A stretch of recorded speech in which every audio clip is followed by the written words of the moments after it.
1, 2, 3. 1, 2, 3. Back in.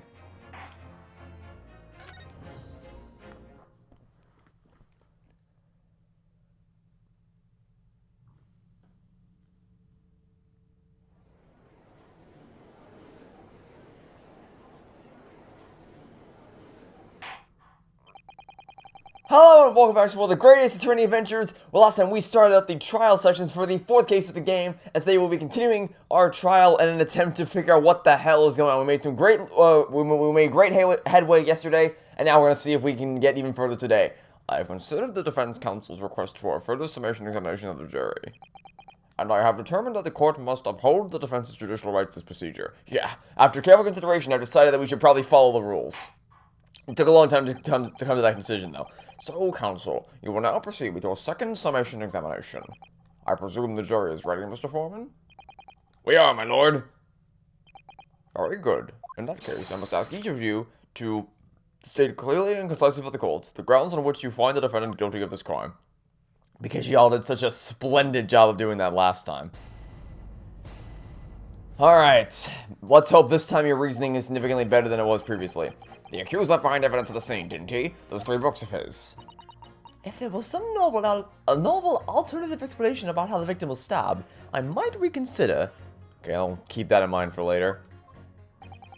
Even if the woman was throwing books, it can't be related to this crime if the window was closed, can it? Okay, so I need to prove the window was open then, which I'm guessing you might be able to help with. Dear me, it was only a little book, hardly life-threatening, even with a direct hit. Look, I just want to get this over with. If I don't bring home some pay tonight, I'll be in a tiny bit of trouble. Come to think of it, we had a fire at home a while ago. It gave me the sneezes. What? You're both so useless. The same damn thing happened last time, where crotchety old Fix-It Felix at juror number 5 slot and bitter old man number 6 slot, both useless and have no information that is of any benefit to us whatsoever. They're just like, I was thinking about this flower I saw on the way to court today. Or, I just gotta get to work. It's like, okay, why are you here then? Okay, what'd you say? The considerably more tangible arguments from all members of the jury. Oh, are you sure about that? Because if you look over jurors number 5 and 6, they didn't say anything useful at all. What are you talking about? My learned student and friend was unable to find fault in the previous witness testimony. So the court must accept the fact that it was indeed the accused seen fleeing from the scene, and moreover, no one else was even at the scene to commit the crime. Well, if the eyewitnesses are correct, it would seem as if the conclusion is somewhat set in stone. I fail to see how it can be argued any other way. That means I'm afraid that during the summation examination, it's essential that you establish another tangible explanation for the facts. But how? Well, what even constitutes a tangible explanation here? Isn't it obvious? Who stabbed the woman, and how? Those 2 details are all you need to provide. Simply give us a name and a method by which the attack was conducted. And there I was thinking this might be hard. But Mr. Naruhodo, you have to do it! Otherwise this really will be where the trial ends! No pressure then. That's quite enough preamble. Proceed with the summation examination, please. I presume you are prepared, counsel? Oh, yes, my lord. Alright, Ryunosuke, focus your mind now. Not quite what I had in mind, but okay, whatever floats your boat. Clearly the key to the submission examination is going to be juror number 4, the maid, or should I say, Mrs. Garadeb. We have a book that disappeared from the Garadeb's house on the evening of the incident, and the 4th book found in the victim's hand. There must be a way to link the 2. Yes, that was what we have to find, using every technique I've learned in my short career so far, whatever it takes. Don't forget to keep an eye on Mrs. Garadeb and how she reacts, even to things— Oh, okay, so we're gonna use the group testimony mechanic in the summation examination. Okay. Well, before I do any of that, I need to figure out what the hell's going on with jurors number 5 and 6, who are, once again, just as useless as they always are. Okay, you 2. I demand more information. You just want to get this over with? How can you sit there and say something like that? A man's future is at stake here. Well, him and me both then, like I said before. What? I told you already, I'm a day laborer, aren't I? If I don't bring home some readies with me tonight, you'll find me floating face down in the Thames tomorrow morning. Yeah, that doesn't help us. In fact, that actually makes your case worse, because that means that you just want to get out of here no matter what the outcome is, meaning you are an unreliable, very heavily biased juror. Why are you even here in the first place? I don't give a shit what's happening with you personally right now. All I care about at this exact moment in time is why you were willing to condemn a man either to prison or to death. Give me that reason. That's all you're here for right now. What? You heard me. My missus isn't one to mess about. You know, she can be fierce. I don't care. Just tell me what I need to know. You are here to provide information to this court, and you are doing a colossally terrible job of actually accomplishing that task. Another shining example of martial bliss, then. A situation like this cropped up the other day. It was, well, do you know, it's funny, but I can't quite remember. Oh, great. Once again, you demonstrate your immaculate brain. Sorry? It was too frightening, that's the thing. I must have blocked it out. Blocked what out? Helpful. I wonder if Mr. P will ever be dragged into the Thames by his scarf. Don't even go there, Mr. Sato. There must be some way to jog his memory about this. Okay, do you have anything useful for me? Because you've both given me absolutely nothing so far. Does that have anything to do with your decision about the defendant's culpability in this case? Sorry? What's that? You'll have to speak up, my lad. Hey, if I came up to your bench and screamed in your ear, would you hear me then? Could you tell us more about that fire? It was last winter. My grandchildren baked me a lovely cake on my birthday. It had 75 candles on the top, it did. What a sight. But that sounds like a fire hazard. And a lot of work for nothing. You could just put the numbers 7 and 5 and then put 2 candles on top of them and then you call it a day. You put candles on a cake? Was it some kind of devil worship? Oh dear. Oh, of course not. It was an angel cake to celebrate my birthday, obviously. It seems that it's a common custom here in Great Britain, Mr. Naruhodo. Anyway, I mustered all my puff to blow them out. Well, I must have blown wrong somehow. The flames didn't go. Say, remember earlier when I said this was a fire hazard? Yeah, that's what I told you. The furniture caught and everything went up. The whole place filled with smoke. Definitely sounds like devil worship to me. And by the sneezes, I presume you mean a cold. But how did you catch a cold from a fire? What a fiasco it was. The grandchildren, bless them, threw water over me as they tried to put out the flames. And then, because the whole room had filled up with smoke, of course, we had to open all the windows to clear it. You had to open all the windows to clear it. The biting winter air rushed over me like the devil dancing at my grave, it did. I got a terrible cold from it. It put me in a hospital for a while. I won't forget that birthday in a hurry. I knew it was devil worship all along, but something about this old man's story is playing on my mind for some reason. You had to open all the windows. We need to demonstrate who, apart from Mr. Natsume, could have attacked the young woman on the street, as well as how he or she could have done it. Yes, but once again, the jurors' statements are all full of personal prejudice and useless information. A lot of them seem convinced they're right, even in the face of logical arguments to the contrary. Welcome to my life. I think you're going to need to pit them against each other to force them to accept an alternative explanation. Yes, I don't necessarily need to find contradictions between their assertions. Just a connection might do the trick. Alright, I'll see what I can do. If anything stands out, I'll go in for a strike. That's the spirit? Okay. Well, I think it was juror number 3 who was like, prove to me the window's open. Okay, well, I don't know if it was actually added to a statement, but is it added to a statement now? Yeah, okay, so it's been added to a statement that you have to open the windows when you clear the smoke, and as we know, there was a fire that went off in the previous building, so, there you go. There's your connection. The old couple accidentally set fire to their carpet, so they opened the window to release it so they could let the smoke out. Boom. These two juror statements clearly, they don't contradict each other, but they connect. They do. How exactly, counsel? In fact, you just said a minute ago that you don't need to find a contradiction, you just need to find a connection. Don't point at me again. I told you it wasn't me. What's that you say? Speak up, lad. Speak up. Juror number 3, do you see? Oh, me? See what, sir? Did you hear juror number 6's account of his birthday celebrations last year? It seems, despite being a Londoner, he once opened his windows in the middle of winter. Well, yes, of course, because it was an emergency. I mean, obviously, if the room was filled with smoke from a fire, then you'd be mad not to open the... Oh! Exactly. On the day in question, at the time of the incident, there was a fire in the Garadeb household, and Mr. Garadeb had the following to say about it. The whole place filled with smoke. Oh my hat. Oh, wait a minute. Oh, damn, I should have. God damn it. I needed to. I needed to question her, didn't I? Because she reacted and I skipped right. God damn it. Oh, okay. Well, I guess I'll have to loop through this again. That you cannot tell I would be in no way out of the ordinary. Okay, never mind. Okay, can I go now? Alright, pursue. Excuse me. Good thing. I thought I wasted my opportunity. Juror number 4. Do you have something to say about that? Mrs. Garadeb. Oh, dearie me. What what is the meaning of this? How dare you imply that I'm hiding who I really am? That was 2 days ago. That was for a different day. I'm not talking about that right now. It's imperative that you confirm something for the court. So please, it's time to drop the pretense now. What is it? When the fire started in your house that day, did you or did your husband open the window? What, I beg your pardon? What are you insinuating? The room would have been thick with smoke after the carpet and bookcase caught fire as they did. In a situation like that, it's inconceivable that you wouldn't have opened the window. And what if we did? Oh, alright then. Yes, you're right. My husband was frantically trying to open the window, which can't have been easy since I continued to give him a justly deserved book battering. Even though your house was on fire. Oh, you never stop throwing till the anger subsides. It'd be terribly bad. I think your survival instincts might kick in and override your misplaced anger. Of course, I should have realized. That's a significant step forward, Mr. Naruhodo. You managed to establish that the window was open. We simply must have that added to Mrs. Garrett's formal statement. Okay, and I mentioned the window was open, but it's true. Yeah, great. So now that we've established that, can you tell me more about what happened? The fourth book found at the scene of the crime shows very obvious signs of fire damage. And the title of the book is The Lion's Pride. The same title, in fact, as the book that Mr. Garrett had told us that he had been reading.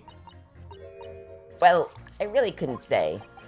On the day in question, did you or did you not throw at your husband the copy of The Lion's Pride that he had been reading? I did. It was the first thing I could lay my hands on, so I hurled it straight at him, and now you come to mention it. Yes. He was rather enjoying reading it, you're right. Why did you not reveal this information for the court from the outset? Because I couldn't, you insolent little man. I didn't remember. That's a very convenient thing to forget. Everyone's memory on this jury is just crap. They're all just tadpoles in fancy clothing. At times like that, you pick up and throw whatever you can lay your hands on as well as you know. I really don't. I barely noticed that. Oh, wait. Mm-hmm. Did you notice something, buddy? Excuse me. What is it, juror number 5? You know something? I remember what it was. That memory I blocked out. Ah. It was listening to what this granny was saying. Brought it all flooding back. Who are you calling a granny, you cheeky devil? I'm Mrs. Garrett, or the maid, I'll have you know. The man doesn't even flinch. Please tell me that's not because he's so used to being hit all the time. It was about 2 weeks ago now. I just got back home after work, like. I put my hand in my pocket for the wages I just earned that day, and I nearly died. There was a hole. Every last penny had dropped out. Oh dear, what a disaster. You haven't heard half of it, boy. Oh? The wife was cutting up some chicken at the time. I could hardly get the words out, but I told her straight. I've lost a day's wages, love. Next thing I knew, the blade was whistling past my ear. The blade? People are just in shitty marriages in this country. No words, just terror. I could smell it then, you know, that god-awful stench of the Thames. I was sure I was going to end up face down in the muddy banks that night, I can tell you. Now, that's a real disaster, isn't it? I'll never use the word lightly again. Anyway, the point I'm trying to make is this. When women lose their rag, they'll throw anything at you. Knives, hatchets, hammers. No, I think most sane individuals do not... most sane human beings on this planet, their first instinct upon being ticked off is not to grab the nearest knife and chuck it at your significant other. That's not a normal thing to do. 99% of humans do not do that. This isn't normal. Please seek help, my friend. You require assistance that I cannot provide you, but someone can, and I really urge... You may be an idiot with the memory of a tadpole, but I still wish for you to get out of this hellhole that you currently dug yourself into somehow.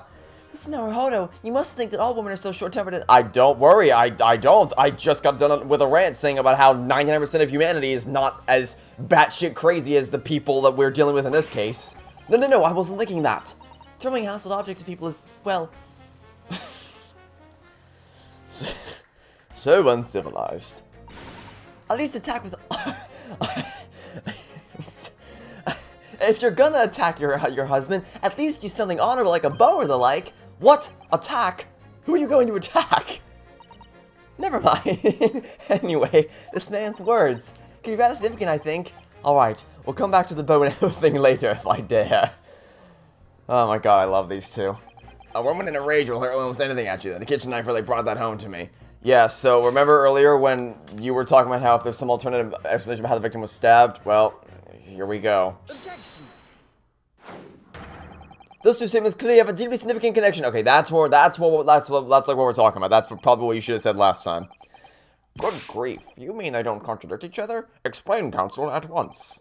Juror number 2, do you think, perhaps, that this could be one such novel alternative? Oh my, whatever do you mean? An alternative explanation as to how the victim was stabbed in the back. What are you talking about?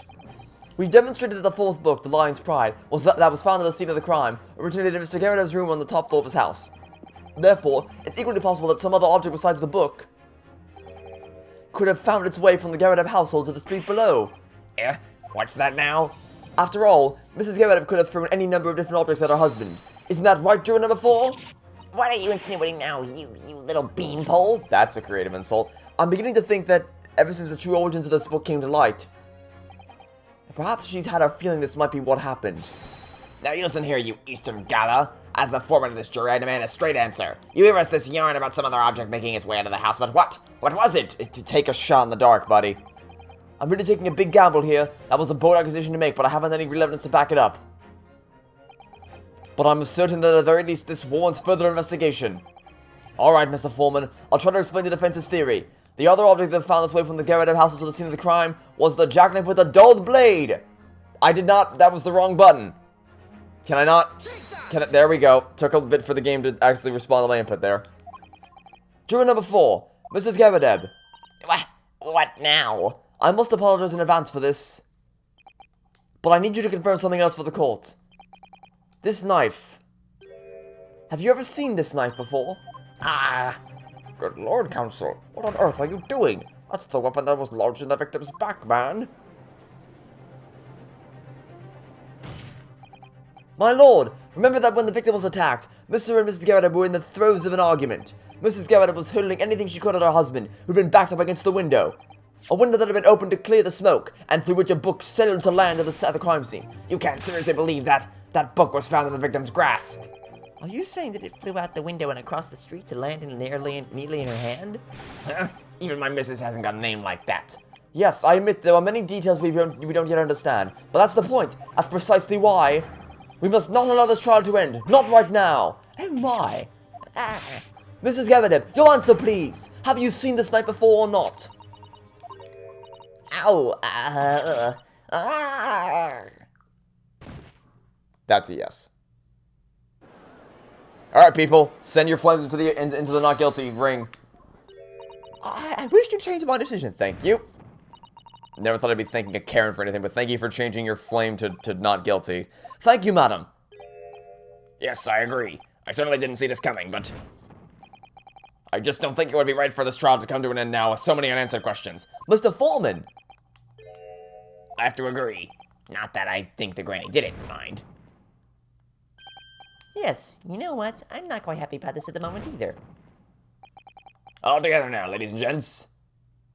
Well, except for her, she's, Oh, and Grandpa's still not convinced either. Granny and Grandpa. Grandpa over there with the, with the memory of a tadpole whose mind is constantly somewhere else. He's thinking about the flower he saw on the way here. He didn't vote either. Oh, congratulations, Mr. Naruhodo.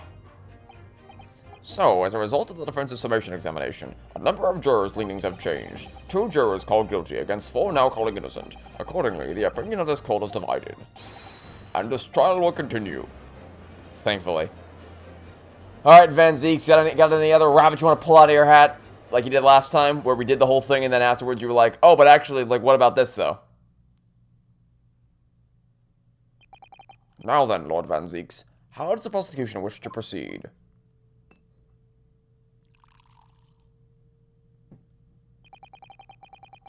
This trial is rapidly descending into a farce. Do you just have an unlimited supply of champagne bottles and glasses? Like a corked wine, the first few sips are bitter enough. But what follows is so repugnant it's good for nothing save the gutter. If I may, Lord Van Zeeks, the defense has just put forward a credible alternative explanation for what happened. Credible? The defense's argument is a joke to which I barely know how to respond, but let me start by insisting that you must all familiarize yourselves better with the relative positions of those places being discussed. What do you mean by that? It should already be more than apparent that between the crime scene at the Garrett household runs a rather wide street, Briar Road. Which means that the distance from the Garrett house to the scene is some, yes, 15 yards.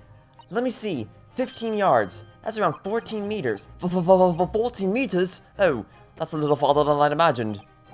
And as you ladies and gentlemen of the jury rightly noted as having portentous significance, the fourth book was found in the victim's clutches. In other words, the smoldering book, wantonly hurled by the lady of the house, traveled some 15 yards, to land on the opposite side of the road, neatly between the collapsed victim's fingers and thumb. Is that your final conclusion, my learned and deluded friend? And did the jackknife follow a near-identical trajectory to plunge into the middle of the victim's back? This fantasy is somewhat stretching the notion of having a bad day for the victim, I think. Even those pathetic serialized detective stories have more believable plots. The urge to compare to a certain other franchise is strong. But I like to think that this is Shu Takumi kind of poking fun at himself. It's like, hey, remember that thing I wrote called Turnabout Big Top? Where it all ran on just nothing but sheer contrivance and luck under the like 1 in a million chance that this cloak would snag onto the bust? Yeah, I like to imagine that's him poking fun at himself, because I think even he acknowledges, like, yeah, I kind of screwed up with that abomination of a case. That prosecutor loves the sound of his own voice. Mr. Sato, serialized detective stories are pathetic, are they? How dare he? Of course, that's the thing to set her off. Maybe let's pick our battles here. My lord, might I be allowed to speak? As judicial assistant, you may speak for the defense. Yes, go ahead. The prosecution may consider the idea fantasy. You know, for a second I thought that she was actually gonna go off on Van Zeeks for having the audacity to speak out against Airlock Shom's stories. But what the defense has postulated was believable enough to persuade the jury to change its leaning, and as such, the court has a duty to explore this alternative explanation as thoroughly as possible. To that end, juror number 4, Mrs. Joan Garadeb, must be called to testify and submit to cross-examination. Yes, she should. A cross-examination of a juror? Yeah, I mean, she never should have been on the jury in the first place. With how relatively connected she is to this case, she never should have been on that jury in the first place. I don't know how the hell this happened. Order. Well, this is highly irregular. It is unprecedented for a member of the jury to be summoned to the witness stand. Jesus Christ. Someone's cleaning all that up, and you just don't care. And unnecessary. Oh, Lord Van Zeeks? There are already witnesses in the stand whose testimony the defense may further cross-examine. If my learned friend's farcical theory has any truth in it, then both a burning book and a jackknife must have flown through the sky before this couple's eyes. No, it should not have. Well, one of them didn't have their eyes open because they were slumbering, walking down the street, barely keeping their selves awake. So he saw nothing because he's just a puppet to Miss Rapunzel over here, and Rapunzel has guilt just dressed from head to toe. So I don't know about that one. What say you, witnesses? You're very generously giving a plural qualifier to the people standing there, implying that there would be more than one person there that who would be capable of providing any useful information. Yes, sir. Constable Rolly Beat, reporting for duty, sir. Well, good morning, officer. Sorry for dozing till now, sir. I like how I just got done with a rant about how you're not awake, and now all of a sudden, I spoke the magic incantation to wake you up, apparently, by talking about how you weren't gonna wake up. Great. You love to see it. I haven't slept for a month. That's not a month? That's not, no, you are not a functioning human being anymore. Pretty sure at some point your body would have given in, and just, yeah, no. Oh, they're so heroic, these London bobbies. Patricia, my darling, I've been neglecting you, but no more. Oh, Rolly, my hero, you make me swoon. Oh, just kill me now. Very well, I hereby reject the defense's request. Oh. And order the witnesses in the stand to testify again. State forthwhile before the court any details pertaining to the defense's alternative explanation of events. Yes, sir. Okay. So, we finally have our patrol team. Get it? Because Patricia and Rolly, it's funny. We have a patrol team ready to testify as a group instead of only having one of them say anything noteworthy. So let's see how Let's see how this one goes. This case has nothing to do with Mr. and Mrs. Garrett. Believe me, London Bobby is good for his word. Okay, then how do you explain? Like, I don't even know why this is a topic of discussion. Whether or not you think it's unbelievable for the book to have gotten there, we know it has to be the same book because it's the book that we know belongs to him, and it's the book that was charred because of the fire that happened in the apartment. How is there even any room for discussion that this book doesn't belong to them and therefore they're intrinsically tied to the case? Ugh. You see, sir, the windows on the top floor of the Garrett house are top hinge casements. What? Obviously, if anything had been in front of the window, we would have seen it. I did leave the scene to go and fetch help, but my trusty Rolly was there to make sure nothing was disturbed. Oh yes, the trustworthy policeman. I didn't take my eyes off the crime scene for one moment, sir. Yeah, despite the fact that you just said not 1 minute ago that you hadn't slept for a month and you can barely keep your damn eyes open, I'm sure that you didn't let anything slip by you. I'm sure of it. Wow, this is quite startling. Top hinge casement windows. That detail was not in the police report, Constable. Yes, sorry about that. I must have been a little drowsy. You cannot excuse your sins with drowsiness every time, Constable. But he'll certainly try. No, sir. Sorry, but what exactly is a top hinge casement window? And you cannot excuse your ignorance with such trite remarks, my learned friend. Of course, sorry. I found it, Mr. Naruhodo! Cast your mind back to the windows of Mr. and Mrs. Garredeb's room! Alright, I'll try. So the window opens in order to allow air to circulate inside the house. But as it's a top hinge casement window, it swings open along the upper edge, you see. I've actually seen some of those windows before. I'm glad you've rectified your ignorance. A casement window's most prominent feature is its stay, a metal bar which prevents the window from being opened beyond a certain amount. It prevents it opening? This is all news to me. Absolutely correct, sir. In other words, if a book or knife were to have been thrown out through the open window, it would have clattered against the pane and fallen straight down to the pavement below. No! You see the problem then? Good. Your education in windows is complete. There was never any possibility of either the book or the knife traveling 15 yards over the road. That is, unless the window pane had been shattered, something we've discounted already. That can't be! Did you see that, Rolly? That young Japanese man just collapsed in agony. Oh yes, my dear. Oh, Jesus Christ. What? Wow. So, what? Jesus Christ, you people are all terrible. The Japanese man just collapsed in agony, and you're pleased about it. Need I explain why this is a terrible thing? How is this happening? I haven't even started the cross-examination yet, and already my argument's been destroyed. Counsel, if you could drag yourself upright again, the court awaits your cross-examination. My lord. Oh, good. Another desperate situation. Well, we've been through worse, so we'll figure our way out of this one somehow. Okay, nothing to do with Mr. and Mrs. Garrett. Obviously wrong. I don't. Admittedly, the only way I saw this working has just been shattered to pieces. So we'll see how this turns out. But we're just gonna dig apart the testimony one step at a time until eventually something comes up. How can you say that for certain? A very good question, sir. And the answer is this. It has the noble founding principles of the force written on it, as a reminder to all us policemen of our sworn duty. He showed us that before, didn't he? Did he? I can't say I remember. To patrol the streets of London town and uphold the peace of the common man is what the job's all about.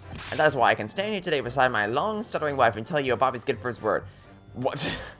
So, to recap what just happened here, he said that these two people have no relevance to the case whatsoever. I said, okay, but what's your proof? How can you determine that to be a definitively true statement? And his response was, dude, trust me.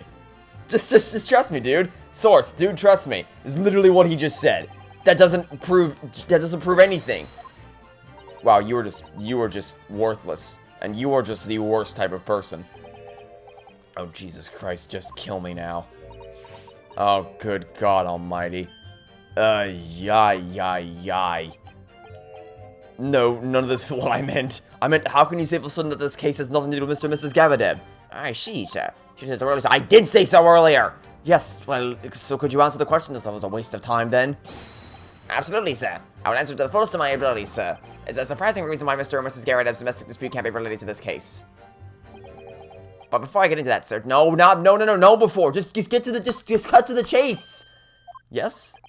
I'd very much like you all, you and all your countrymen to understand the Great British... Oh, I don't care! No one cares! Just stop yammering on about random nonsense. Just get to the bottom. I asked you a very simple question, and you're just like, but first, let me take a selfie and do all this other random shit no one cares about. It's very, very simple. Why do you think they have nothing to do with the case? Very, very simple question, and you're just yammering on about all this other random nonsense.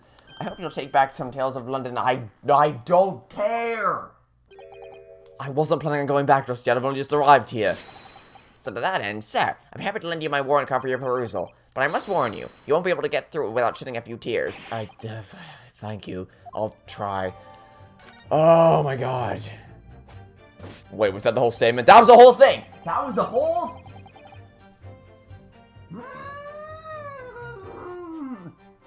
Man, I liked you better when you were asleep. You useless Rolly. Okay, well, don't present things. Don't present. Don't. Oh wait, I have to open this. Never mind. Okay, so we may as well read the warrant card so we don't get caught off guard with something. Principles of policing. Item number 1: a policeman will strive to preserve the peace within his allotted beat. Item number 2: a patrolling officer is expected to walk 20 miles around his beat every day for the furtherance of community relations. Okay. Metropolitan Police Regulations. Item 1, any crimes fall under the jurisdiction of the beat in which they are discovered. When a crime is discovered on his beat, a policeman must assist with initial investigations and help detectives.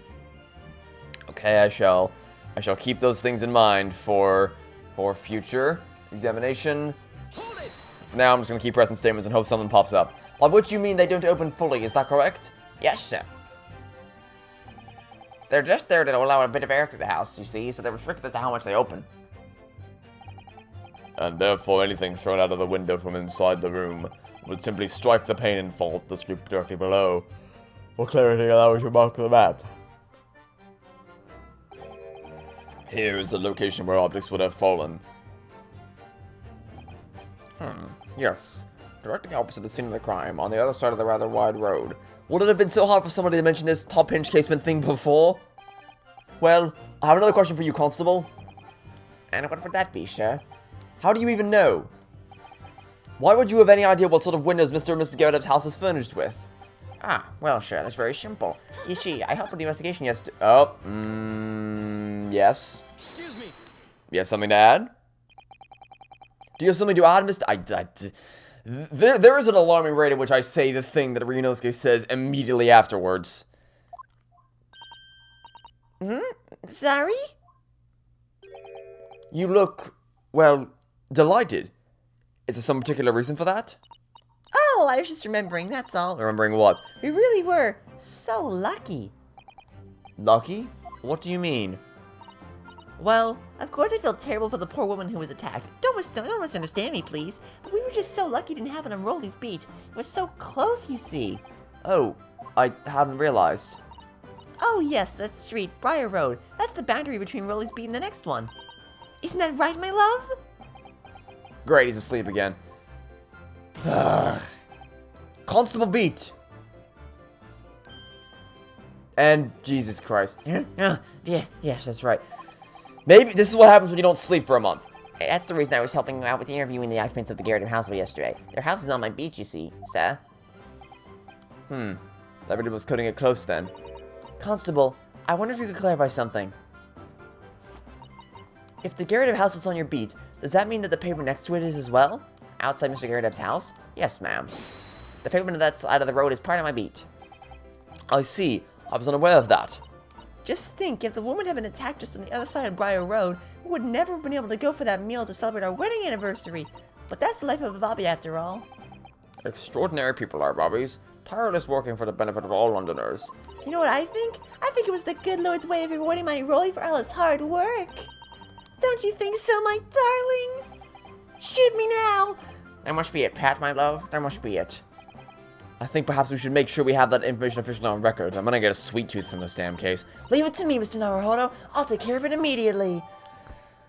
Okay, case file information has been updated. Pavement where the victim was found lies just outside Constable Beats Beats, the border of which runs down the middle of Briar Road. That's gonna be important. Because the, okay, wait, so it's important note is made is that when a crime is discovered on his beat, a policeman must assist in visual investigations and help detectives. So, here's what's gonna happen. What I guarantee what's gonna happen is it's gonna be revealed at some point that what actually happened is that she was stabbed on the other side of the road because it has to be. We know definitively that the book was in her hands, or that it was at least found on the scene of the crime, and we know that the knife, which belonged to her, was also found at the scene of the crime. So it literally has to be the case that they made it to the scene of the crime in some way. And the way that makes sense is if they were on the other side of the road at the time, if they were directly below the window, so the knife gets thrown out, the book gets thrown out, and then they land there, and then so the stabbing does occur on that side of the road, and then these two useless sacks of shit saw that happened, like, oh no, it happened on my beat, but I want to go to dinner with Goldilocks, this useless knockoff Disney princess. What do? I know. Let's move the scene of the crime to the other side of the road, which would also then give them the opportunity to manually place the book inside her hands, and all of a sudden, we've explained the discrepancy. I get that's gotta be where we're headed here. And now it's my turn, I think. That's the only thing that makes sense. That's the only thing that could possibly be used to reconcile all this. Well, we'll see how long it takes for that to almost guaranteedly be brought up. Anything been thrown out the window, we would have seen it. Okay, did leave the scene to go and fetch help. Make sure nothing was there to be disturbed. Didn't take my eyes off the scene for one moment. Are you sure about that? Nothing to report? That's correct, sir. I had my eyes wide open the entire time. I don't believe you. No one was approached the scene, and nothing was removed from it. I can swear to that on the yard's house, sir. Really? That seems a little strange. Beg your pardon, sir? Strange, sir. This burnt copy of the lion's pipe was originally in the Garrett household. So the question remains, how did it find its way into the hand of the victim? Can you shed any light on that, seeing as you were at the scene of the crime the entire time? Aha! Could it be a different copy, sir? One that just happened to be burnt as well? You can't possibly believe that. Even if that were possible, why would the victim have been gripping a book like that in her hand? As we can see from this photographic print, she had a bag over her shoulder. Well, sure. That book was in the lady's hand from the moment we arrived at the scene. Uh-huh. Is that so? There's something about the statement that's not sitting right with me. Two mysteries of how that knife ended up in her back and how that book ended up in her hand. There must be some common thread between them. Can I ask you something? Please, Mr. Lawyer, sir. Oh, yes, of course. What is it? You're doubting us, aren't you? I can tell. I think what probably happened is if she threw the book out the window, it might have clonked her on the head, knocking her out. Well, no, because it said there were no other wounds. Basically, because the probability of the probability of that knife actually stabbing into her back as it fell out the window would be approaching turnabout big top levels of, okay, you really want to push it that far? But it might have just been that one of those things knocked her out, because she didn't die, right? She was knocked unconscious. So it would make sense if either of those things would have happened. And then what these two did is they moved the body from the left side of the street to the right side of the street so it could be like, hey, didn't happen on my watch, we're going to dinner, see ya. Please, just because I'm a woman doesn't make my testimony less valuable. I didn't say anything about that. I just don't trust either of you collectively. You're just a knockoff Disney villain. You're a puppet. You might just see me as a life of policeman. No, I don't. I think out of the two of you, he's significantly less. He has a significantly lesser presence of mind than you do. Clearly, since you're literally using him as a puppet right now, clearly you have a much greater presence of mind than he does. He sleeps 23 out of 24 hours a day. So, yeah, that thought never entered my mind at all. I really don't remember ever suggesting that I doubted you. No excuses. I don't want to hear it. My voice will be heard. My lord, you'll let me speak, won't you? You've been speaking the whole time. Yes, Miss Beat, I will allow you to supplement your testimony if you so desire. Sometimes the path of least resistance is the sage one. That was a very loud mutter. I heard that. That Japanese man thinks a policeman's life word counts for nothing, does he? No, that's not. I never said that. In fact, I actually insinuated the opposite, being that I think he's useless, and you're the one who's doing all. You're the one who's pulling all the strings right now. Well, watch out, sir. I don't let you get away with something like that. My Rolly won't. You're literally using you as a puppet right now. Duly noted, Miss Beat. What could she possibly be about to say, I wonder? I know what I saw. My eyes never let me down. My sense of direction's a little off sometimes, though. Mrs. Beat, nobody's questioning what you told us. I saw it, I did. That evening I saw it clearly. The little Eastern man with the whiskers and the funny curved back slinking away from the scene. Ah. And I know what I didn't see as well. I didn't see any flaming books or knives flying through the sky. All very clear. You also mentioned something about having a poor sense of direction? Oh, yes, well, that's a little embarrassing, really. I'm always ending up at the wrong place when I've made arrangements to meet. Oh. Yes? Excuse me. Let me stay on my auto track to always question someone when the exclamation point pops up. Constable Beat, is there a problem? Don't fall asleep again, goddammit. Yeah, yes. No, sure, no problem, sure. Did your wife's remark just now bring something to mind, perhaps? Oh, well, in a way, sure, yes, sure. I was just remembering that the same thing happened that evening, Joel. You mean Mrs. Beat lost her way? On the night of the incident? Well, you see, I sent her off to find a police box on the next beat over for mine, but she was gone a fair bit longer than what I was expecting. I thought she'd be back inside 10 minutes, but my darling was gone a good 15. Oh, Rolly, you're such a tease. But the reason I was so long was because of the bouquet, silly. The bouquet? Sorry, what bouquet are you talking about? Oh, it was a present for our wedding anniversary. Rolly's so romantic. He saved up for worth farthings and halfpennies he found in the gutter while doing his rounds. Oh, dear God. Yes, how romantic. I forgot all about it until just now. Had you, my darling? Oh, yes, but that was just between us. No talking about anyone else, darling. You have to promise. Really? Oh. What was that all about? Constable Beat looked very obviously troubled during that exchange. I'm afraid that I can't offer any useful insight, Mr. Naruhodo. But I'm quite sure of one thing. We have to ask Mrs. Beat about the bouquet. Mrs. Beat, this bouquet as you just mentioned, I'd like you to add details about it to your testimony, please. Oh, really? Yes, I'd love to. Meanwhile, Van Zeke is like, ugh. Topics of the romantic are such a foreign concept to me. How dare we waste our time with this? Hold it! You mean you dropped the bouquet at the scene of the crime? Yes, that's right. Oh, I was so upset. When we ran over and saw it was a woman with a knife in her back. I was so shocked I dropped the bouquet Rolly gave me. It was in the dark spot where the streetlights weren't casting any lights, so we didn't notice it first. So, just to make sure I understand what you said, just to make sure we're on the same page. You ran over, you saw a woman with a knife in her back, and while standing in front of her, you dropped the bouquet Rolly gave you. And yet, and then you went to the police box and reported to the policeman whose beat it was on.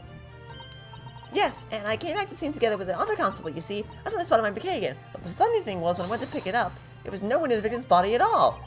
Oh, was it now? Was it now? How interesting. Almost like the body was moved or something like that. In case you need reminding, Mrs. Beat, the victim is not deceased. I was all fussy for a moment before I heard a voice calling for me from the other side of the road. From the other side of the road. Your husband, presumably? That's right. Silly me. I got over to the wrong side of those streets. Although, I'm going to blame the bouquet this time. I can't think how it got there. I really can't. So the bouquet somehow moved from one side of Briar Road to the opposite. Curious indeed. Isn't it? But the worst of it is, I forgot to pick the bouquet up again when we left the scene. You forgot to pick it up again, did you? You forgot to pick up the bouquet. And yet,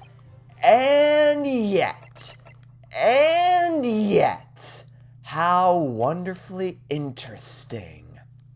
By bouquet, do you perhaps mean this sorry solitary rose? Oh! Oh, yes, that's it!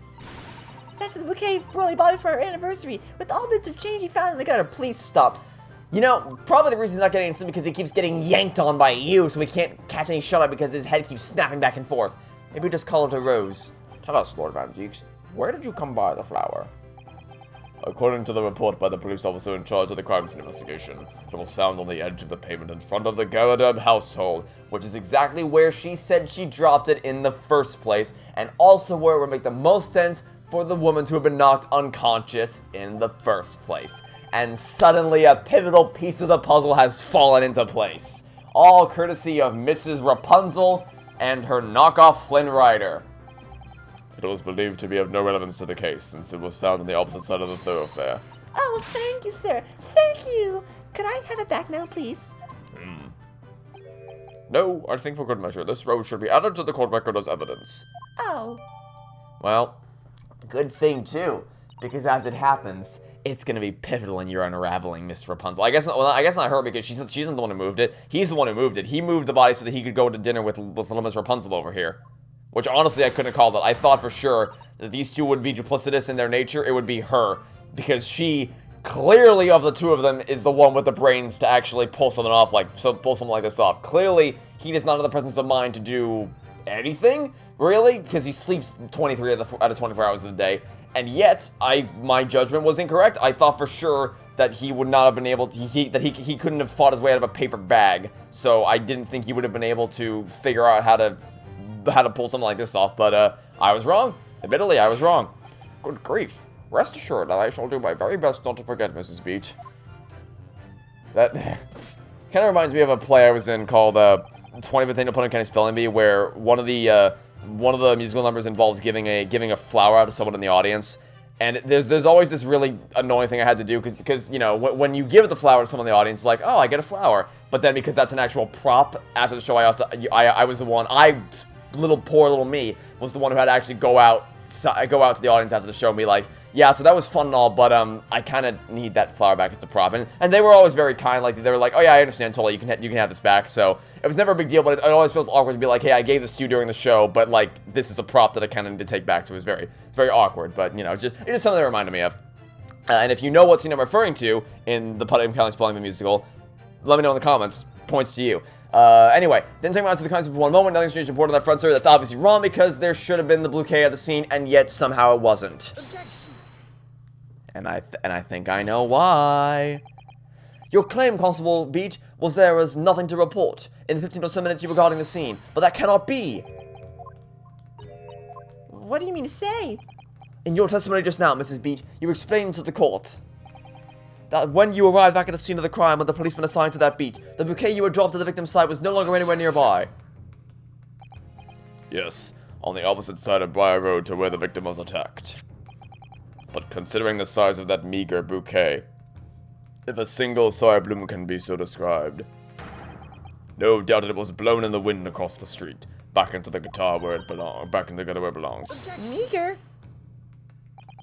But if that were the case, why did Constable Bede not testify to the fact?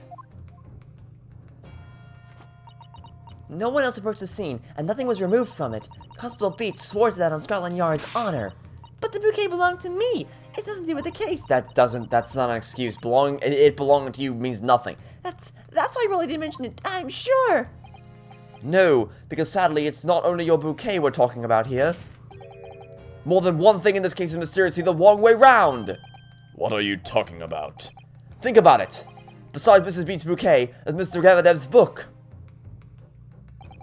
Mr. Gavadev's copy of The Lion's Pride, which was thrown out the window by his wife, would have struck on the panel of the casement window and landed here, on the west side of the street. And yet, it was actually found here, on the opposite side of the road in the victim's hand. Meanwhile, according to the testimony we've heard, Mrs. Beat's bouquet should have been dropped here at the scene of the crime on the east side of the street. But in fact, it was actually found here, on the opposite side of the road, in front of Mr. and Mrs. Gavadev's house. There's no logical explanation for those things, unless someone deliberately moved them. Now we're getting somewhere. What are you trying to say? The way you're talking, it sounds like you think my Rolly's done something wrong. Obviously he did. Don't you listen to a word that scrawny lawyer says. Whittering on about books and bouquets. Why should we care? It's nitpicking, that's what it is. My favorite last resort. Yeah, you're just nitpicking. Yeah. Oh, good. Mrs. Gavadeb's come around. You might call it nitpicking, Mrs. Gavadeb, but deliberately meddling with the scene of a crime is a criminal offense. It's called, tampering, Mr. Naruhodo. but the person responsible for this tampering cannot admit to it, for a very subtle but compelling reason. Tampering? You've barely heard the term before. Well, you can know what something is and not know what it's called. Tell us, my learned friend, who would possibly have had cause to carry out such an elaborate deception? Yes, there is someone who tampered with the scene of the crime that evening. All the evidence and all the testimony points to that one particular person. Counsel, I must demand you substantiate this conjecture. Well, who are you saying is responsible for the tampering with the scene of the crime? That would be... Here he is. Rolly Beat. Take that! Obviously, there's only one person it could be. Constable Rolly Beat, it was you! What? A policeman? A member of Scotland Yard? What nonsense. Why might Rolly do something like that? There's no one straighter than my husband. Nobody works more tirelessly for the people of London. Mrs. Beat, you said in your testimony that your husband asked you to go to a nearby police box to fetch the officer on duty. The 15 minutes that you were absent from the scene is the only opportunity anyone had to tamper with it. You're making it up. It's all nonsense. It's all lies. What about the Japanese man with the whiskers? I bet it was him. He did it. If that was true, Constable Beat would have seen him do it.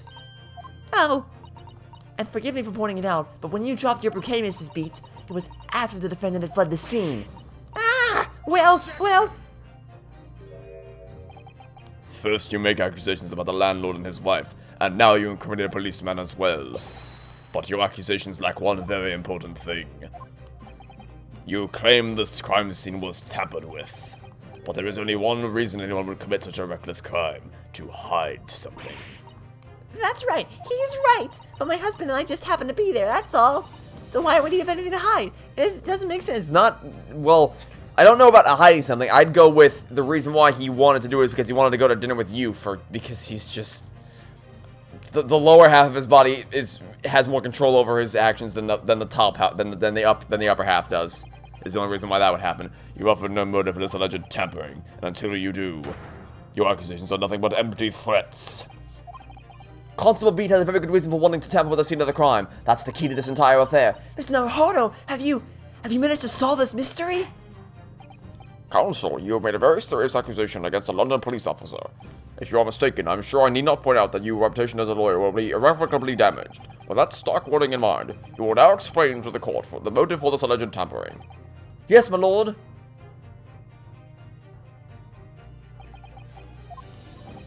Constable Beat's motive for tampering with the crime scene was to hide where the victim fell. Where the victim fell to the ground. That is what this Bobby had to cover up at all costs. What? Where the victim fell? You mean where she was attacked? What are you talking about? We told you the very start, didn't we? On the pavement of Briar Road. We saw it happen, remember? No, thanks to you two and Van Zeeks, it's been brought to my attention that it's impossible for those things to have reached that far, and yet we know that they made their way to the scene of the crime anyway. Which means the only way that could have happened is if the murder happened in the or not the murders. I keep calling it a murder. Is if it happened because that's just what every case has been for infinity and beyond. Is if it happened on the other side of the road and you deliberately moved it across. That's certainly what everyone has been led to believe, but in fact, that isn't where the victim was stabbed at all. What? What?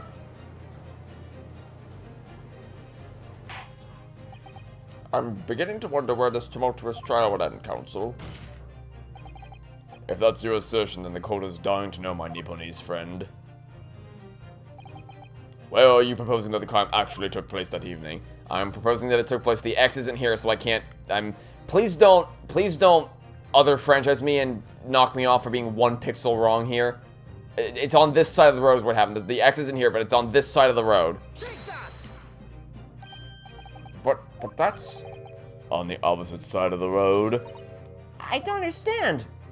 Yeah, well, nothing new there. On the evening in question, Mr. Garrett's book fell directly down from the open window above, and your bouquet, Mrs. B, never moved at all. What did move was the scene of the crime itself! Good gracious. Objection! Perhaps you haven't been listening to the ample testimony the court has heard. But these witnesses both saw the moment the attack took place. That's right. I saw it. My own eyes. It was 5 o'clock in the evening and already dark. There was the typical London fog on the ground. when you saw that the incident unfolded around to the victim's aid, that was actually on the west side of Briar Road. No, that's not true. It can't have been.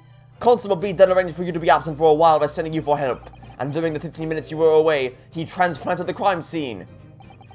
He moved all the things shown in this print, the victim herself, the 4 books. He moved everything, in fact, to the pavement on the east side of Briar Road. Extraordinary. But the constable overlooked one thing. What? What do you overlook? The bouquet, I presume. Exactly. The prosecution told the court just a few minutes ago about the discovery of the rose bouquet. Lord Van Zeek said it wasn't noticed until the morning, as it lay where the street lamps cast no light. Yes, it couldn't be seen in the dark, obviously. Which is why it was only the bouquet that was found in its original position, on the pavement on the west side of Briar Road. And that is the defense's theory about what really happened that evening. How do you respond, Constable Rolly Beat?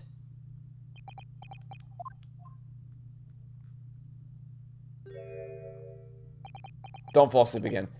Well, I'm very sorry. I didn't mean to nod off again, but how was the problem? Yes, so you told me. Just answer the question. Did I miss anything above? Oh my god.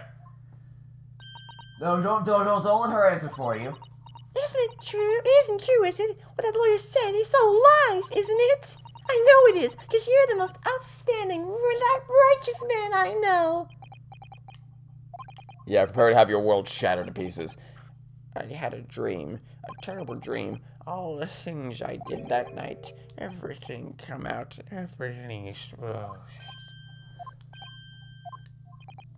Only it seems it wasn't a dream at all. Good golly. Order. What on earth is the meaning of all this? Oh, Rolly, why? Why would you do something like this? Moving a corpse is a criminal offense, isn't it? Wishing the victim dead should be one too. Constable, explain yourself. Why would you do this? As a respected member of Scotland Yard, your duty is to protect the good people of London town. I can't say, sir. What? I really am ever so sorry about all this, for damaging the yard's reputation, for everything. I have a possible explanation for why, on that particular evening, Constable Beat felt compelled to move the scene of the crime. I can think of one reason. What? How could you possibly know? You, a foreigner, presuming to understand the mind of a Scotland Yard policeman. And yet, Lord Van Zeeks, it is this foreigner who has uncovered the startling truth of the matter thus far. I believe it would be beneficial to the court to hear this extraordinary young lawyer's theory. Counsel for the defense, if you please. Yes, my lord. Now then, I think you had better show us some evidence. At once, my lord. England, Japan, it makes no difference where you come from. Human emotions are the same. And I think I have a fairly good idea of the feelings behind this man's action. What gives away the motive? That would be his warrant card. Take that! I realize that I'm a foreigner in this land, and that I have only just arrived from Japan, which is why all this information about London's so-called bobbies is completely new to me.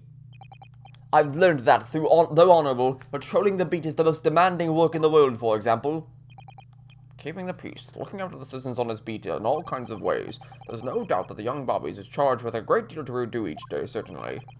But for Constable Beat, the day in question was special. Special? How?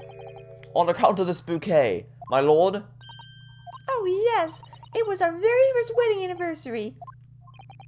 Constable Beat had worked so hard to be able to afford this simple gift for his wife, and was so looking forward to taking her out for a celebratory meal. When he and Mrs. Beat stumbled upon a crime along Briar Road. When he saw that shadowy figure through the fog collapse on the pavement ahead of them, what must have gone through the man's mind? But sir, just on that one particular day, I was looking forward to celebrate our wedding anniversary. Mrs. B pulled up with a lot being married to a bobby like me. I'd argue the reverse, but okay. I wanted to show my dear wife how much I care.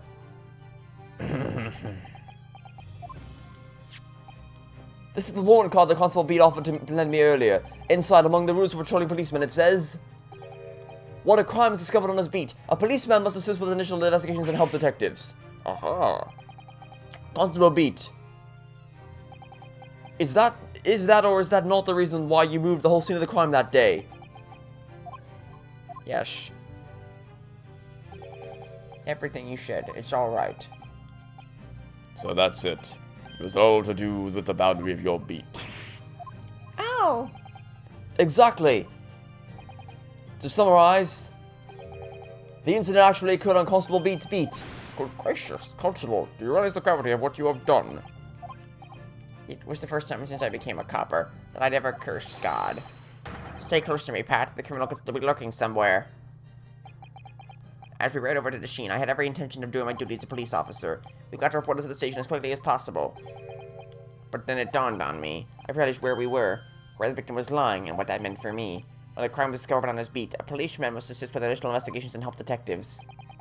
Why here? Why did this have to happen here? And why tonight of all nights? Why?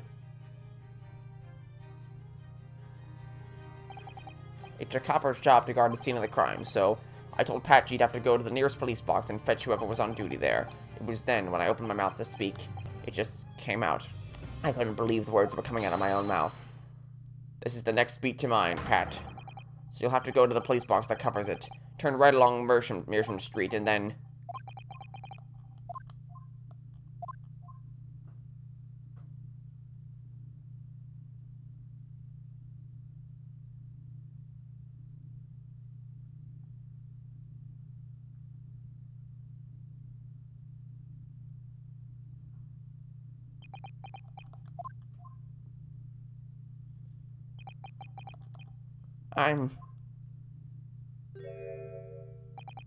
I'm sorry.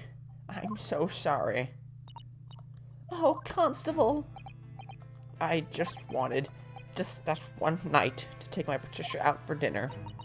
Oh, Oh, Rolly. just that one night. You knew that because you saw that you weren't going to be getting any sleep later that night. You knew that if the incident was on your beat, your evening of celebration would be ruined, and so you decided to move the entire crime scene outside your jurisdiction, just across the street to the east pavement of Briar Road, which falls under the neighboring beat's care. You see, I thought, well, I was sure the victim was dead, you see. I beg your pardon? Oh, of course he did. Otherwise, my Rolly would never have left the poor woman on the freezing cold pavement. I mean, to be fair, if I had seen a body with a knife sticking out of it, I too would have assumed, at first glance, I would have assumed they were dead. I see your meaning now. But God got me back from my sins, didn't he? That's why I missed the rose I bought for Pat. Oh no, Rolly. That was all my fault. I should never have dropped in such a dark place. I'm so sorry, Rolly. And can you tell us, Constable, how many books did you move from the one side of the road to the other in total? Oh, 4 it was. Yes, sir. Definitely 4. 3 of them dropping Mr. Natsume, and the 4th being the one that fell from the window upstairs in the Garrett household, of course. But what made you place that book in the victim's hand? When all the others were scattered haphazardly around, I mean. Oh, well, sir, it's because that's how I found it. How you found it? What do you mean? When we first went over to the scene, the victim was already holding the book. So, when I moved everything, I made sure it was still in her hand. You're sure it was this book, The Lion's Pride, that the victim was holding? Oh, yes, sir. No doubt about it, sir. Interesting. Well, I mean, now that we've proven that it was on the other side of the road, that's less unreasonable. Because, like, if I were her and I was walking down the street and then I saw a book fall out of the sky, and, like, I wouldn't have looked to where it came from. I just saw it fall out of the sky. I looked down and was like, there's a burnt book here. My natural human curiosity would have been to pick up the book and be like, what the hell happened to this thing? So, now that we know that that's where it took place, it's not unreasonable for it to have been stuck in her hand. That's believable. There were only 2 people on the scene, and Pat and me both saw it happen. However which way you looked at it, it had to be the fellow who ran off to who done it, I thought. I couldn't see the harm, really. I didn't think moving it all over the road would make a lot of difference. I suppose this is it for me now. I've had it. My lord, Yes, Lord Van Zeeks? I believe that concludes the cross-examination of the witnesses. Oh, cool. So can we call Joan to the stand now? I think it's time to call Joan to the stand. Asshole. Constable, you may withdraw. Yes, sir. Mr. Prosecutor, sir? What will become of my Rolly? What will happen to him? For now, you are free to go home. The police will contact you in due course. Please, don't punish my husband. This was all my fault. It's because I'm always moaning at him for coming home late. Leave it now, Pat. Let's go home. I'm tired. Alright then, my love. One last thing, Constable. Let this be a lesson to you. In a criminal investigation, every detail matters, however insignificant it may seem to you. Yes, sir. Carve that lesson in your mind. And never again make the mistake of tampering with the scene of a crime. Never again, sure? You mean to say? Leave. Now. This trial is not yet over. Sure.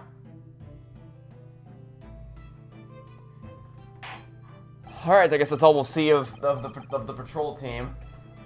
Wow.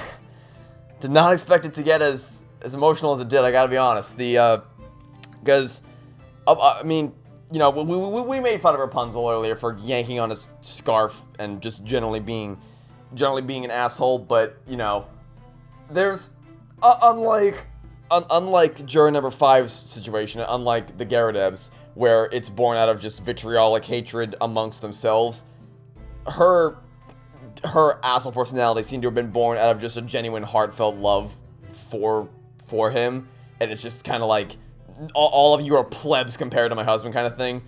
So, you know, at least you can respect her for having her heart in the right, like, for generally caring about him instead of, you know, the vitriolic hatred that we saw with the other relationships in this case so far. So it was nice to see kind of genuine heartfelt love between the two of them. No, that was respectable, and it, you know, the motive made sense. The case, the manner in which things transpired makes sense. It was good. That was an impressive spout. For as much as I made fun of her earlier, I have no qualms with those two witnesses. I wish them the best in their future lives. Now, I believe it's time to do what Susato said we should have done an hour ago, and finally call Miss Joan Garadeb to the stand and bring this case to a close. Whoever thought of a third party transporting the entire scene of a crime like that? Indeed, my lord. Nevertheless, there were some immutable facts here, principally. That the accused, Mrs. Soseki Natsume, is the only person who could have possibly have committed this crime. No, I disagree. Now that we know the true scene of the incident, there is someone else. Another person who could be responsible for the knife in the victim's back. Forgive me for being presumptuous, but I believe the prosecution is probably well aware of the possibility already. Lord Van Zeet, is this true? Very well. Name the person if you will, and if further investigation is warranted. The prosecution has no objection to the trial continuing. You will name this other person who could have perpetrated the crime. It would be Mrs. Joan Garadeb. Take that! The defense would once again like to request the cross-examination of a new witness, my lord. Once again? My assistant made the same request earlier. In order to finally reveal the truth about this case, it's imperative that we cross-examine juror number 4, Mrs. Joan Garadeb. Me? Oh, dearie me.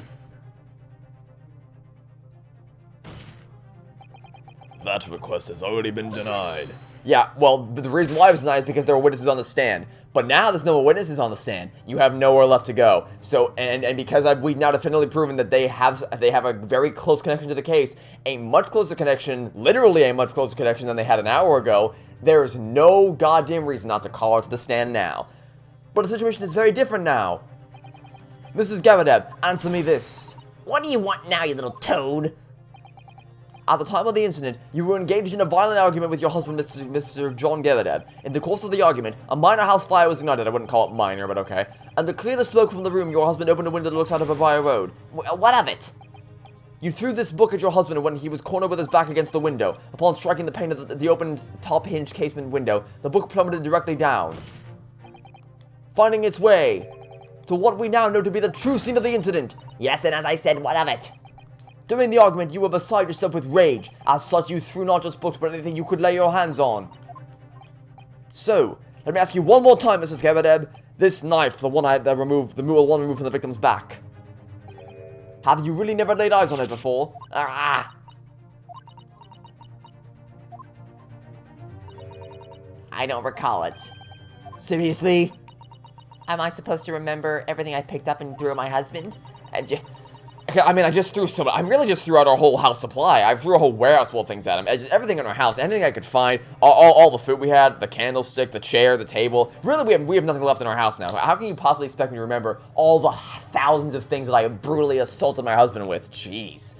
Anyway, the man over there and all that regalia said members of the jury needed to testify, didn't he? Conveniently, yes. No, I have no recollection of saying that at all, juror number 4. Ow! Make no mistake, you jurors are not special in any way. You are not immune to the judicial process.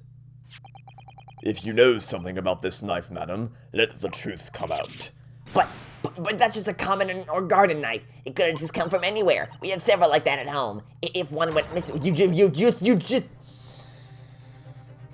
just admitted to having them in your house, you... Jesus Christ. What's that? Are you joking? What are you saying, please, Mrs. Garadeb? You are impossible to work with. I refuse to believe all this nonsense. I can bear the thought that I'd injured someone. Do you hear? Well, I don't care if you can bear it or not, because that's probably what happened. Oh, the poor woman. You feel bad for her? So yes, I want evidence. You're going to have to prove to me that I threw the knife if that's what you think. Come along now. Chop chop. Do your worst. Is that a challenge? Well, Mr. Naruhodo, if I had evidence like that, believe me, I would have thrown it at her already. Then take the stand, juror. Oh. The prosecution does not object to the defense's request to cross-examine this woman. Thank you, Lord Van Zeeks. I'm going to have to testify? I know, unthinkable, right? Juror number 4, as I'm sure you will appreciate, having observed it with your own eyes today, witness testimony can lead to the most extraordinary truths being unearthed, truths of which the witnesses themselves may not even have been aware. Oh, dearie me. So I demand your full and unadulterated testimony, Mrs. Garadeb, and mark my words, in this court of law today, we shall extract the truth. Do you concur, counsels? Certainly, my lord. Oh, that's what I'm hoping for, my lord. Let the games begin, my friend. This is such a strange feeling. For the first time since arriving in this country, it actually feels real.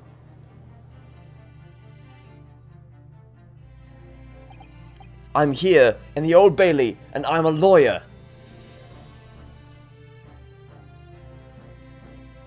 Welcome to the stand, juror number 4. You should have been here from the damn beginning, but, you know, better late than never, I suppose. Witness, state your name and occupation. Oh, yes, my name is Joan Garadeb, and I'm a juror, and such like. It sounds like even she doesn't know she's a housewife or a maid or what anymore. The court has decided your testimony is required in order to clarify matters in this case. Do you understand, madam? Yes, my lord. You will tell the court everything that took place in your household on the evening in question. And I warn you, do not attempt to hide the truth. Oh, dearie me. Oh, has John showed up to the, yep, here he is. Oh, I didn't know you were here, John. Wasn't only you in the room that day, old thing, was it? Rather than not, where to think I ought to testify as well, don't you?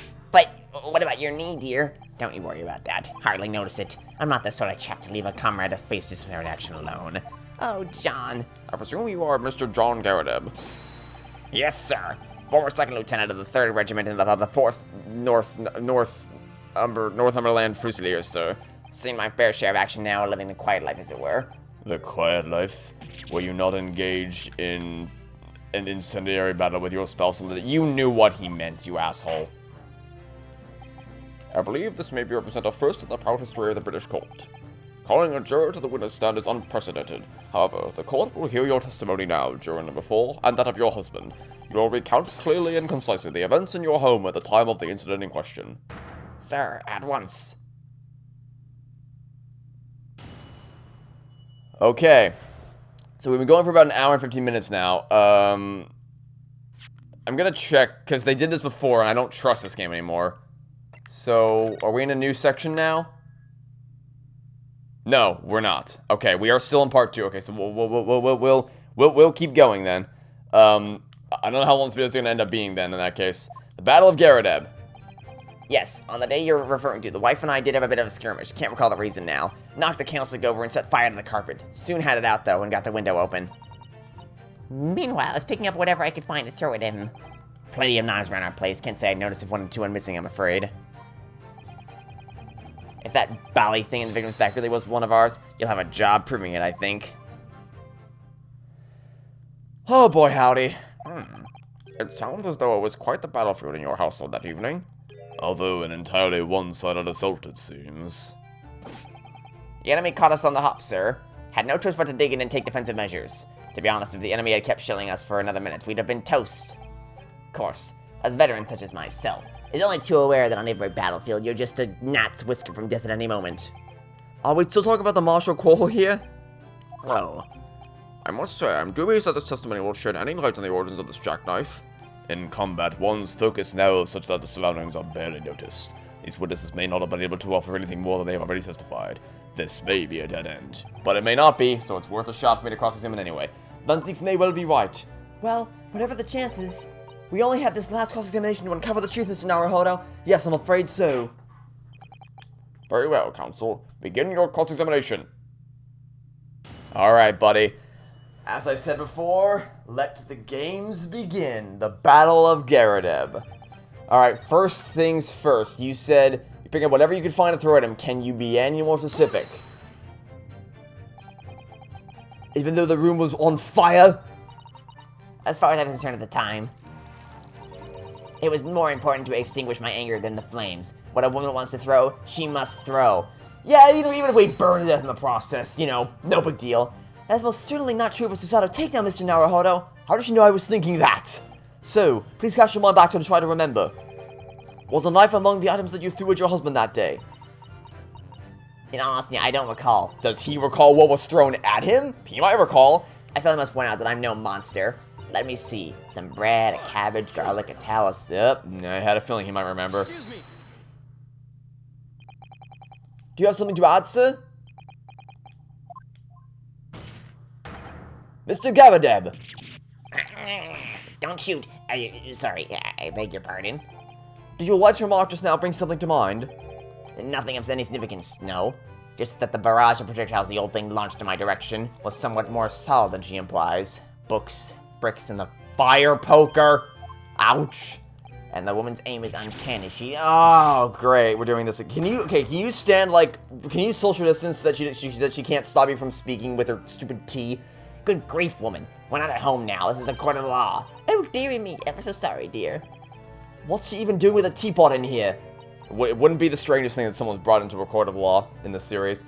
Honestly, John, I would never have thrown such things at you, obviously. Well, take a look at this, then. Your pipe, sir. Had this thing in my hand as usual at the time of the onslaught. Knocked it clean out with one of her soft projectiles, she did. Yes. And when I went to pick the thing up, it was broken in two. I'd like to see a sponge do that sort of damage. I see. Your pipe was broken. It was never have been sent flying unless it was hit by something pretty solid. Anyway, I managed to bandage the thing up for now. Ha! You all want to exaggerate, aren't you, dear? I wonder what we should make of this count. It could be important, I suppose. The defense believes Mr. Garadeb's remarks just now to be of great significance. This war veteran's words only tell us one thing.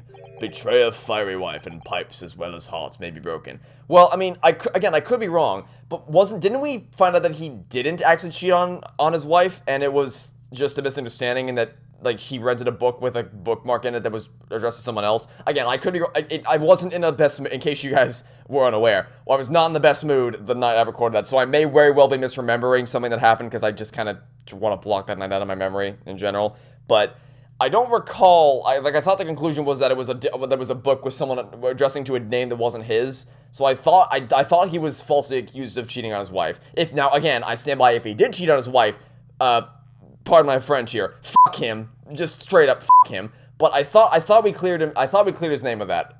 At least that's what I thought happened anyway. Sentimental wisdom, perhaps, but hardly worthy of adding to the formal testament. You have no idea what's worthy of being added until we check for sure. Indeed, common sense, one might say. Might one? In that case, would you at least permit us to examine the pipe, sir? Well, I don't see why not. Oh, dearie me, there you go again, trying to ingratiate yourself with a young lady. He offered his pipe for examination. Very well, the court will accept the gentleman's pipe as evidence.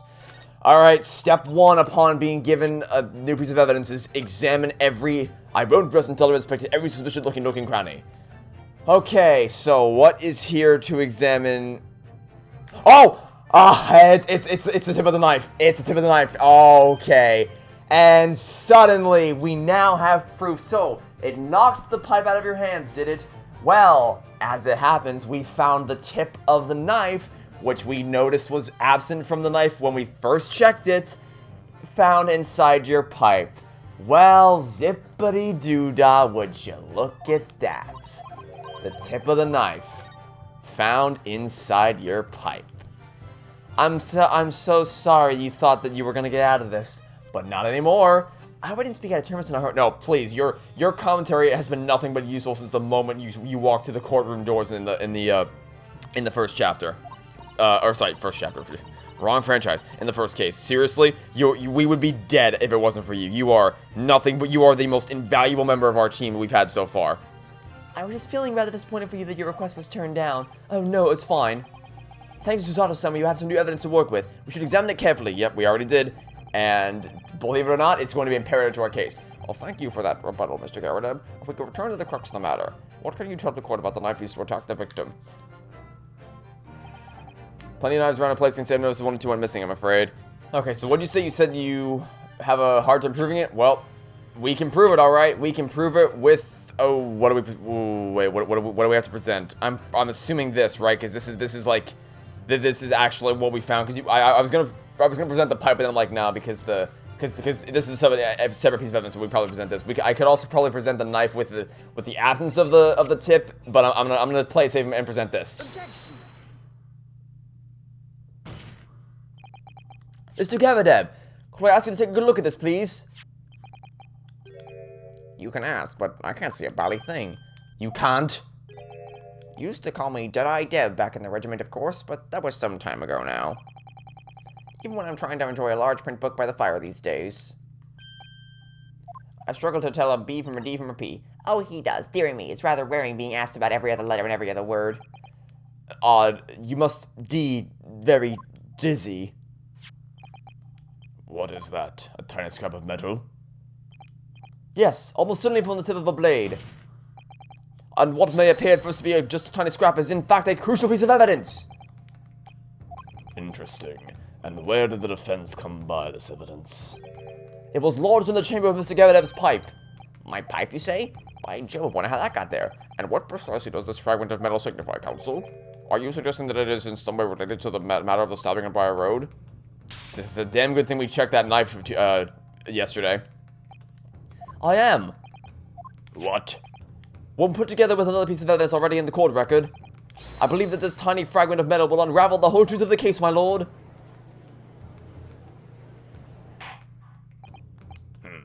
You appear rather confident in that extraordinary statement, Counsel. Very well then, present the pertinent evidence to the court. What evidence, when paired with the fragment of metal, already alleged to reveal the truth of the entire case? It is the jackknife. Take that! This is the knife that was found in the victim's back. If you look closely, you will see that there is a small place at the tip of the blade that's missing. A common issue with the inferior blades sold at unsavory street markets. Criminals who use them regularly leave the tips lodged in the victim's bones. And what of this particular knife? No doubt the tip has suffered a similar fate, now languishing somewhere near the spine of the victim. No, that's not the case. The tip of this particular knife's blade is the very fragment of metal we discovered in the chamber of Mr. Garrideb's pipe. Ah! Good grief, Lord Van Zeeks. I don't believe it. The knife from the crime scene and this fragment of metal are a perfect match. Good golly gosh. Order. Is this some sort of Eastern sorcery? This is no magic, my lord. This is a miracle. A miracle? So Van Zieks has figured it out, has he? Counsel, explain the... yes, my lord. The crucial point that we have to ask ourselves here is when did the fragment of metal find its way inside Mr. Garadev's pipe? Something that was clarified for us in the most recent witness testimony.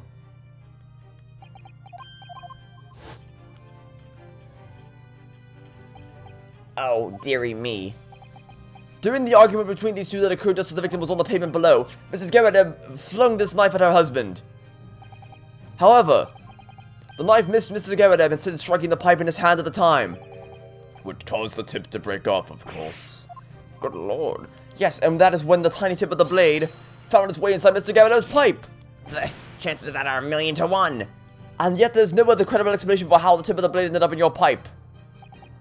Then, after losing its tip, the knife ricocheted off the pipe and flew out of the open window. Ah. In short, this knife, which fell from the window of the Garadev's house, is the very same knife that struck the victim in the middle of the back on the street below! Oh gosh, oh dear, oh. No! Objection!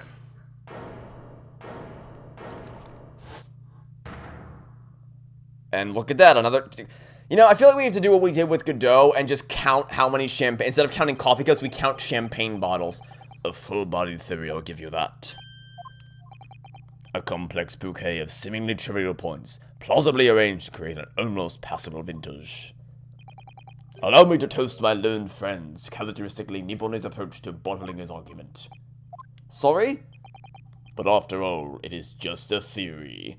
A game theory. Thanks for watching, because you see... Oh, not this again. It's spoiled by an insurmountable inconsistency. An insurmountable inconsistency? Lord Van Zieks, explain yourself. What is this inconsistency you claim to have identified? An inconsistency of the simplest nature, my lord. The victim was found with the knife planted in the middle of her back. Yes, in her... Ah! No, that... What a loving relationship. That's right, you silly little man. Now, Joan, old thing, what are you getting so excited about? Let us consider the basic facts of the case once more. The victim was walking along the pavement before being stabbed in the back and falling to the ground. If the knife that struck her had fallen from above,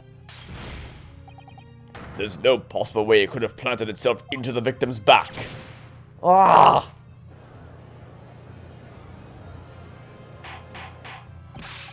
Order, order. Quite right, you see, that's exactly right. Did the knife had fallen... That's actually what I was going to bring up, is like, are you insinuating that it just so happened to land in her back by falling from above? Because if so, we are approaching turnabout big top levels of, yeah, sure about that one there, buddy? So I'm glad that we're actually going to be calling attention to this. It would have struck her on top of her head. Well, well, I mean, that part can be... Okay, so if that's what you're concerned about, that part can be explained because, like I said, what you would have done, the natural human response as to what would happen is you lean over to pick up the book, and if you're leaning over, then obviously your back is exposed. That's not my problem. The problem is that there's no way that the knife would have just so happened to stab into the back, because it would have been rotating through the air. Like, when you throw that knife out, it would have been cartwheeling through the air as it was falling down. So, no way it just happened to stick into her back. That did not happen. If a theory has even one inconsistency, it cannot stand. Tell that to Apollo Justice. Your theory, my learned friend, and an entire other game, or an entire other game series, my learned friend is history. We were so close I could see the truth. I was so sure we were on the right track, but now the way has been blocked completely by just one simple inconsistency.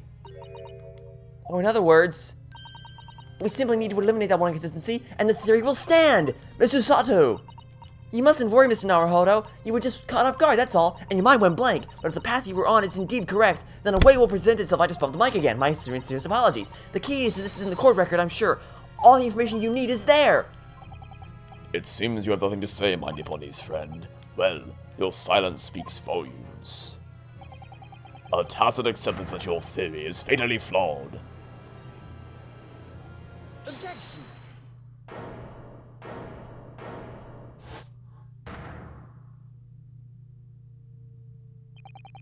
This inconsistency doesn't, I can't. It means I need to sharpen my mind and dig deeper for the truth. It's a test. What did you say?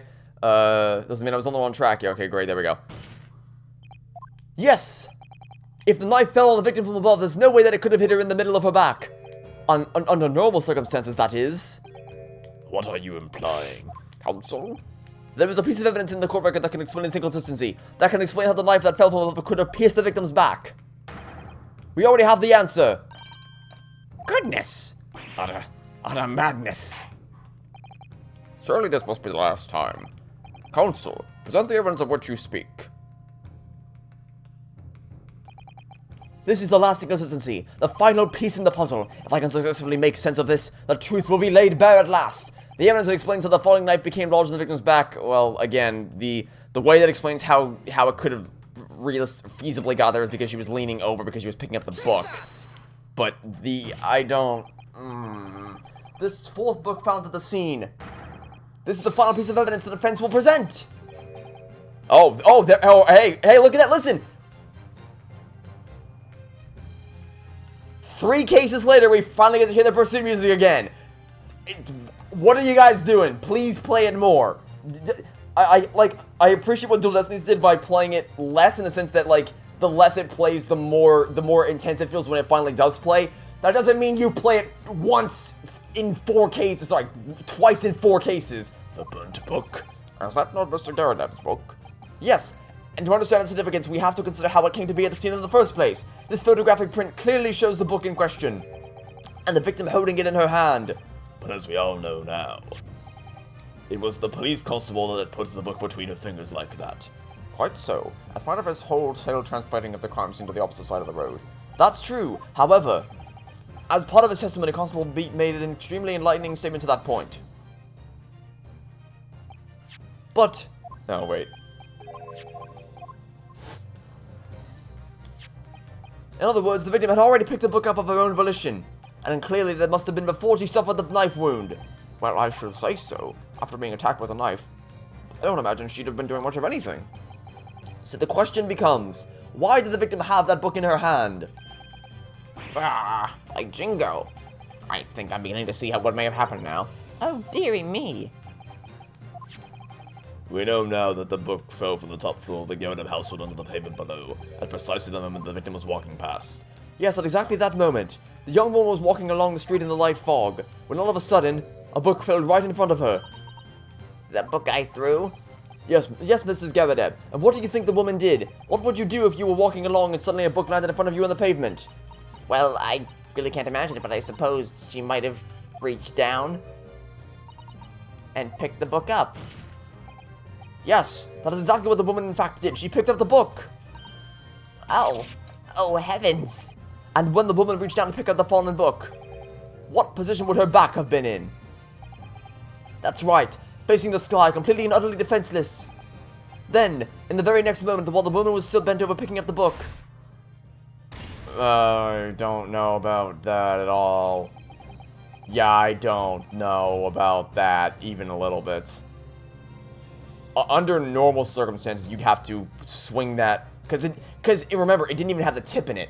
It didn't... The knife was just a dull blade at the end. It was just a flat edge. It wouldn't have had the tip at the end of it.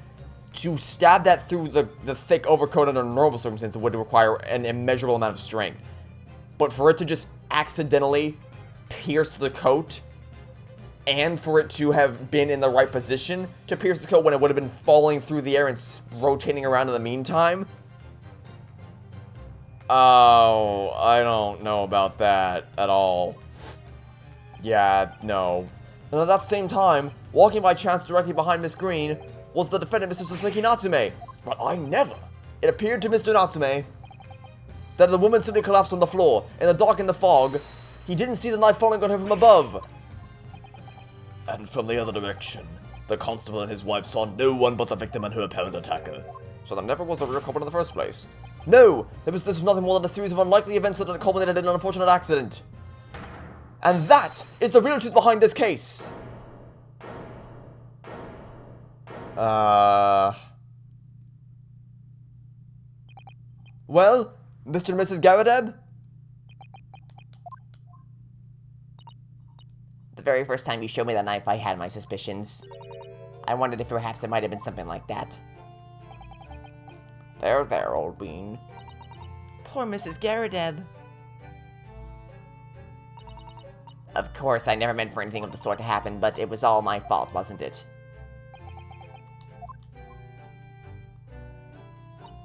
I take full responsibility. I let my anger get the better of me. I threw that book, and I threw the knife as well. John, dear. It's alright, I know. Yeah, I don't know that this is a healthy relationship you guys got going on here.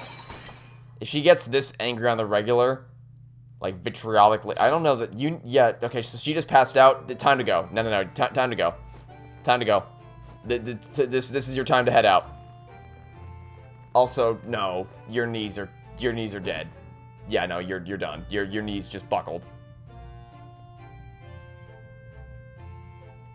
Huh. That was, Lord Van Zieks, what news of Mrs. Garadeb? She's been taken to the infirmary. It will appear that today's events had left her in an especially flustered state. However, I believe she will recover in due course. There is no cause for concern. Yes, unbeknownst to themselves, they caused what could easily have been a terrible tragedy. They shall have to prepare themselves for the consequences of their actions. There is some good news, however, my lord. I have just had word from the hospital where the victim is being treated. Her condition is improving steadily, and the doctors believe she will regain consciousness soon. It's strange. We've been talking about the victim all this time, but we've never once met her. How wonderful! The woman is out of danger, it seems. Yes, that is good news. So, Mr. Saseki Natsume.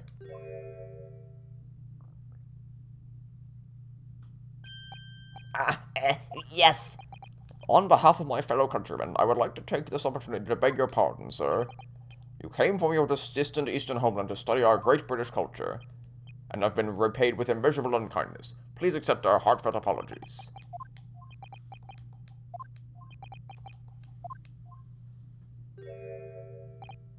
No, it is me who should be begging your pardon. Oh no, Mr. Natsume. That evening, when the young woman just collapsed on the pavement before my eyes, I jumped to the wrong conclusion again in my confusion. What conclusion, sir? I was sure that the woman was dead. Yes, Constable Bede said the same thing, didn't he? He thought she had been killed too. I suppose she must have looked completely lifeless. I mean, if you saw someone with a knife sticking out of the back, I don't know that it's not an unreasonable conclusion to reach. It's been about a year since I arrived in Great Britain now, but I still can get used to life. Oh, I thought he had been here. Oh, I thought he'd only been here for like, okay, I guess that's my bad. I thought for sure he could have only, I thought for sure he was only here like a week. I can't relax. I'm sure there are evil spirits lurking in the fog like they were haunting me.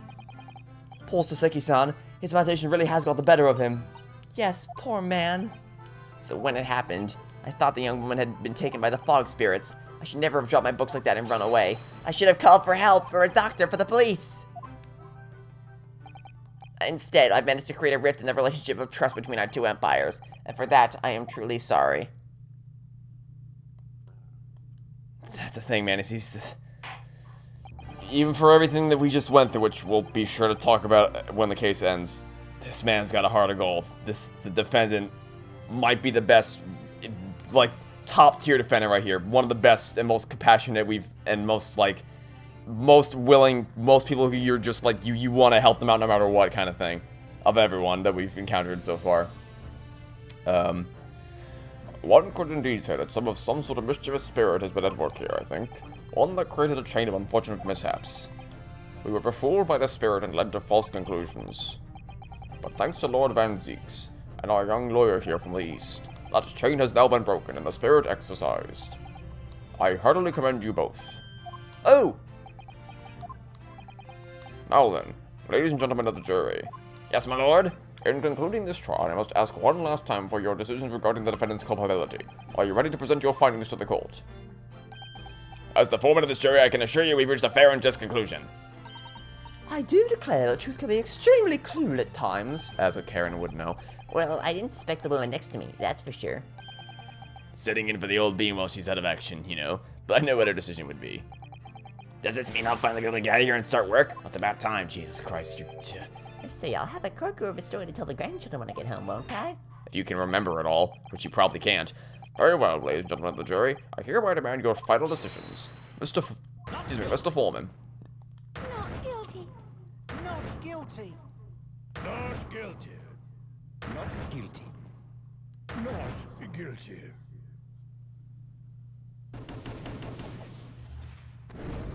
All in a day's hard work, I suppose.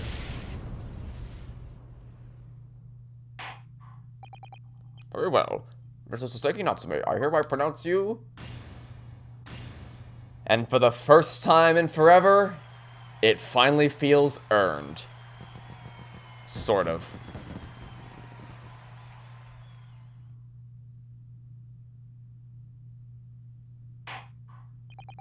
And finally, Mr. Natsume, Oh, yes, Lord Sir.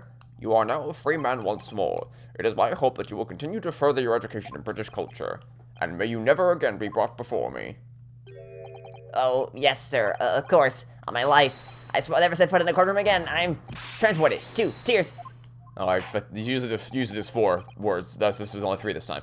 Thank you, counsels. Court is adjourned. Huh. So I have some choice words for what just transpired.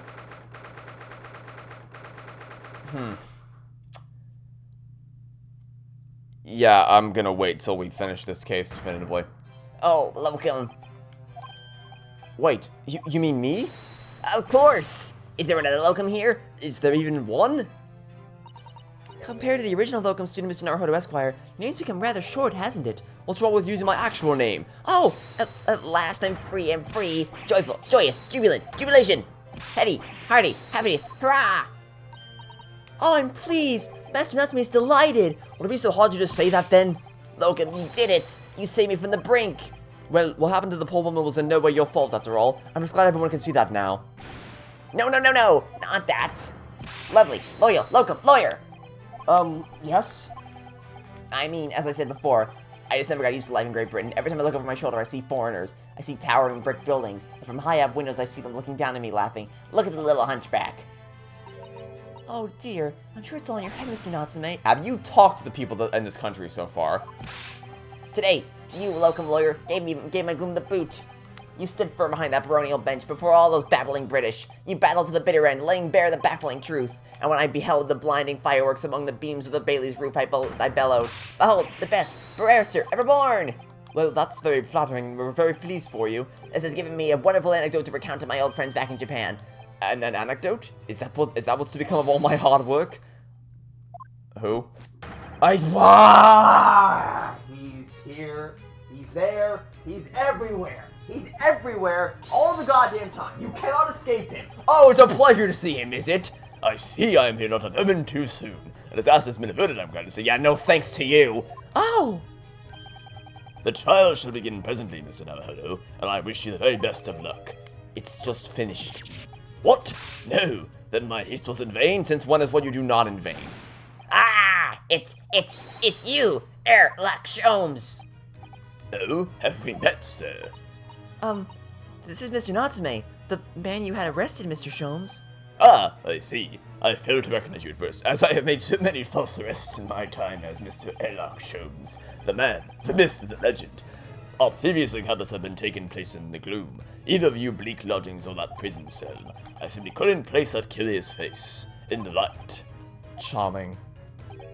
This is all your fault, Sherlock Holmes. Yes, beat his ass. Beat his ass. You're the reason I had to go through this terrible ordeal. I'm going to give you a piece of my mind. Do it. Do it. Do it. My apologies, sir, but I assure you, I have placed you now. You're the fellow who abandoned that poor young lady and ran off, are you not? Ah, Had she been taken to the hospital more urgently? I fear perhaps she would have regained consciousness by now. oh. Yeah, great job, Sherlock Holmes. Way to make him feel. He just got declared not guilty. Yeah, way to make him feel worse, you idiot. But it was unavoidable, I'm sure. We are but human, after all. Anyone would have been shaken by such an experience. You could have opened with that. In fact, you should have opened with that. I do feel very badly about how I behaved. Well, never mind. Now then, what was it that you wanted to say to me, sir? Nothing. Ah ha ha ha ha ha ha!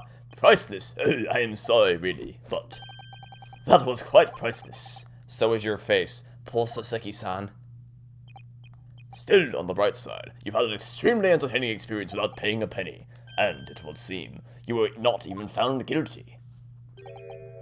But there is no bright side. Whatever do you mean, Mr. Natsume? Even after this, I'm still cursed by the spirits, and now by the Reaper.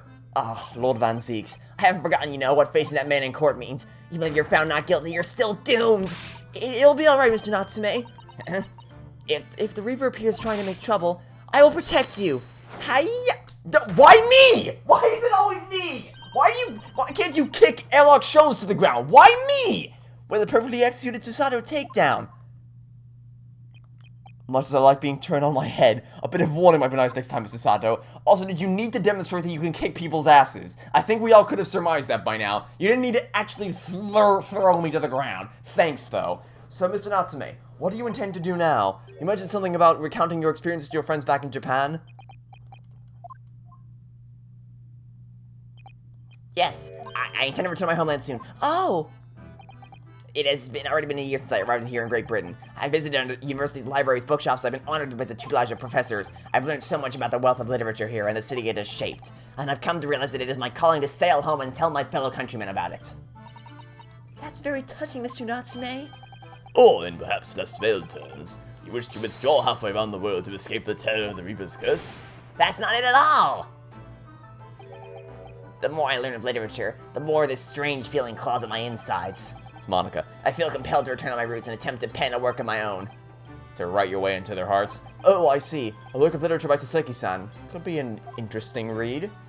Yeah, so we got Soseki-san with his work of literature, and we have Larry Butts with his work of art. Together, they're an unstoppable duo. Centuries apart from one another, but if we get a time machine functioning, they could really make some impressive stuff. And what about Mr. Sato and yourself, Mr. Naruhodo? Sorry, what about us? Will you return to Japan alongside your mustached compatriot? Why would we? A week has not yet passed since we arrived in London, and only now does it feel as though we finally found our feet. And you are accommodated in a hotel at present, are you not? That's right, but we need to find lodgings before it bankrupts us. I've calculated we can only afford another 10 nights before our entire budget is exhausted. 10 nights? You made it sound like a much bigger deal than that when you first showed up.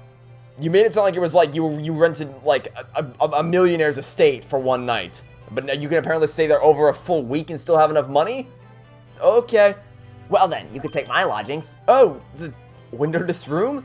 But what lacks the windows, it more than makes up for with a floor, ceiling, and walls. Great. And of course, I'd be happy to leave behind the accursed evil spirit. Oh my, an evil spirit? Oh yes, it tries to suffocate you while you sleep. It's an infallible wake-up call. We'll think about it, if that's alright. Perhaps I can offer a more welcome alternative. Would you consider taking lodgings with No! No! No! No! No! No! No! No! Sleeping in a bear's cave would be better than sleeping with Airlock Sholmes. Really? Oh, great. Now, and then now her mind's gone to work. Well, a vacancy has conveniently presented itself, though it is up in the attic, I might add. Are you sure it isn't just a storage loft? I suppose with the landlady this very morning on the matter of price. And Iris is cleaning the room as we speak. You must come at once. I presume you have no luggage to speak of? Oh, this is simply wonderful! Of course it is. What an honor to be invited to taking lodgings in the great detective's office's attic! Oh, I'm too overcome for words! So suggesting we look elsewhere out then. That's settled. Iris will prepare a welcome dinner this evening, and you must come too, Mr. Natsume. I insist. I don't know what to say, but thank you, and yes. Wonderful! Then I'll go and complete the paperwork for your full release, Mr. Natsume. It shan't take long. Somebody's happy. Gee, you don't. What gave it away? Locum, I knew that you wouldn't let me down. I'm truly delighted to have met you here in London. Likewise, Mr. Natsume. It's been a privilege meeting you too. It's a shame that we're going to have to say goodbye so soon. Well, I've come to realize that I belong in Japan. But Locum, we'll meet again one day. Yes, I'm sure. And hopefully by then I'll be a successful lawyer. Hopefully by then, I'll be a successful author. Well, my dear fellow, our carriage appears to have arrived. Shall we go, Mr. Naruhodo? Yes, Mr. Sholmes. I have little doubt Mr. Natsume will be released in time for dinner this evening. And so, with Soseki-san's innocence successfully established, we rode with Mr. Sholmes to what was to become our new home, 221B Baker Street. Oh joy, we're living with Airlock Sholmes, my favorite. Oh, what the? This is an attic? You could have convinced me this was a full other room, not a, when I think attic, I think like tiny cramped space you have to poke the stupid with a stick to lift it up, or pull down the ladder and get up. It's a tiny enclosed storage space, not a full luxurious penthouse. Oh, what the hell? So this, so where do you propose we sleep? On the floor? It's to be our new, okay, how much want to bet that when we go to the next investigation and I examine that ladder, we get a stepladder discussion? It's to be our new office, yes. Oh, office? I rather like the sound of that. Me too. It's simply wonderful, isn't it? I hope you can see this, Kazuma. It's only a small step, but I'd like to think we're getting a little closer to your dream now. So, my dear fellows, do you like the place? It's a little... Oh, what the hell happened to you? Someone got a wardrobe change. Mr. Sholmes, yes, thank you so much. It is a delightful room, Mr. Sholmes. I simply adore it. Good, I'm pleased to hear it. I was nigh delighted to welcome you. I hope everyone's hungry. It's nearly time for dinner. Well, eat as soon as Mr. Natsume arrives. We'll have a lot to celebrate. Iris, you must let me help you. All right then, Susie. You can be in charge of the salad. Splendid. So on the one hand, you're happy for her because it's like her dream come true to be staying in Mr. Sholmes' house, but also like, why do I have to be dragged into this hellhole with you? So, Mr. Naruhodo, how does it feel? It feels terrible. Next question. To have your own office in the capital. It's very exciting, actually. I can't help but wondering what adventures await us. Those were precisely my sentiments when I first established my office in these premises. Until I discovered the dark truth about the city of London, that is. Sorry? London is a glorious place, full of wonder, opportunity, prosperity, and mirth. But the brightest of lights casts the darkest of shadows. Shadows? What do you mean? Well, I believe you're well aware of the murkiness that lies behind London's facade already. So once again, Mr. Naruhodo, welcome to London. Okay. That's a way to introduce us.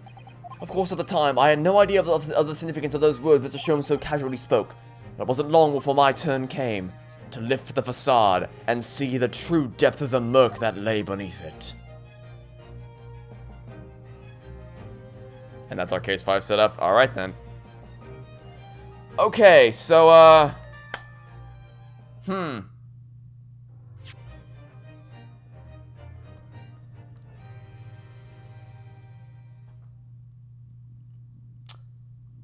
I have some choice words.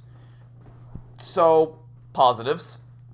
Defendant was incredible. Easily one of the most compassionate and relatable in the entire series so far. The investigation was fantastic. Dance deduction was entertaining as per usual. Really most of the characters, like the duo, the patrol team got on my nerves a little bit, but not to the extent that some of the previous more annoying characters in the series have gotten to. They were passable. They were fine. They had a heartfelt story about them. So, you know, that was cool and all. The trial itself was really well paced for the most part. It had a lot of great ups and downs, really logical back and forth. It was a really well executed. They added some more depth to the summation examination this time, so that was cool as well. Really, I don't really have much to complain about for the most part because that was the first time that it finally felt like a proper Ace Attorney case in the sense that you had the investigation, nice and fleshed out, then you go over to the trial, nice and fleshed out, but they really can't stick the landing. Ever since the case 1 was fantastic, case 2, no, case 3, no, they just can't stick the landing, is what I'm noticing, because, like, we got to that final point, and I gotta be honest, it kind of felt like a Big Top scenario, because the problem with Tournament Big Top, or at least the number one thing that everyone will notice when you play through Big Top, no matter what, is when you see that moment where the cutscene where the cloak just so happens to snag onto the bust, your immediate thought is, are you kidding me? Seriously? That's the best you got? And there's just this feeling of like, really? You really think that would have happened that way? Because it's not impossible for it to have occurred. It's just so unbelievably unlikely that it's just like, really, that's what you're going to base it on? It's kind of the same thing here.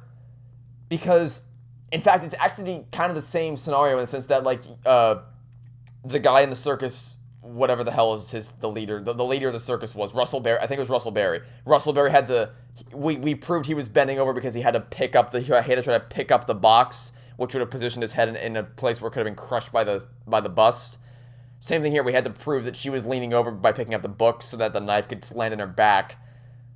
But I'm sorry, just thinking about that, first of all, I don't know that the knife, I mean, obviously the knife had to have been open because the piece of the tip of the knife landed in the cup, or not the cup, the pipe.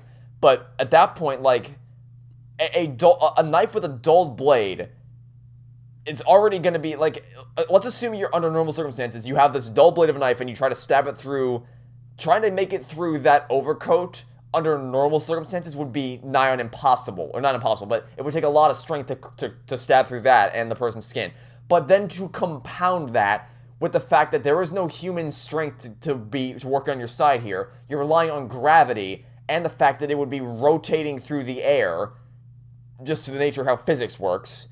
The odds that it would have landed in an exact position to where we would have been able to land tip first into her back and stab and penetrate both the coat and the skin, that is just wow. And to think that earlier today I was talking about how Shu Takumi was trying to poke fun at Turnabout Big Top. I mean, this wasn't a big top because the characters weren't as annoying as all sin. The investigations weren't drawn out to an absurd degree. But it's just it's the same thing with case 3, where it's great until the final 10 minutes and then it just falls apart at the seams. I don't know, man. It's like they haven't been able to match the quality of that first case. That first case was so good with just the progression of Naruto's that is not the correct name. With Ryunosuke's character work and his development from growing timid and shy to a confident lawyer for the time being. The actual layout of the case itself and how it all functioned and the switcheroo and things like that. The introduction to really just character introductions in general was fantastic. Case 2 was fine, it just was underwhelming and there was no, there were too many dances of deductions, there weren't enough it wasn't, it didn't feel like, it felt like trying to mesh investigations and Standard Ace Attorney didn't work because there was no final confrontation, it was just dance of deductions to infinity and beyond, and then it just ended. Case 3 came close to being excellent and then the end happened. This is probably the best one since it's definitely the best one since Case 1. Just because the rest, from the start until the end, it was great. It was until the final thing happened with the knife trick. I don't know. I guess I'm just missing the. Because I think another thing, which this doesn't really have anything to do with what I was saying earlier, but it is something that I've noticed. And I am gonna name the series by name because I have been deliberately avoiding naming it by name because I don't want to drudge up. I don't want to constantly compare the two. But one of the things in Danganronpa that I really didn't like is the fact that there was no real sense of progression, because it's just like the way that those cases worked is that they dumped all the information on you at once in one investigation, and then you did one trial, and then it was done. And the problem with that is that it takes, first of all, now the problem with Danganronpa was that you could figure out everything easily because they give you all the information. It's like, all right, this is this, connected dots, done, we're good. Now I have to wait for all the other characters to catch up with me in the trial. That's one problem that Ace Attorney doesn't have, because this game actually knows how to stage, to stair-step you up to the revelations instead of having it all revealed early. But that's not the point. The point is that another main problem is that it kind of drags out the trials a small bit, because it has to front-load everything in one trial instead of splitting it up over 2 investigations, which is a problem that Ace Attorney never really had, because it always had at least 2 investigation sections so that they could progressively reveal more and more information about the case the further on you went.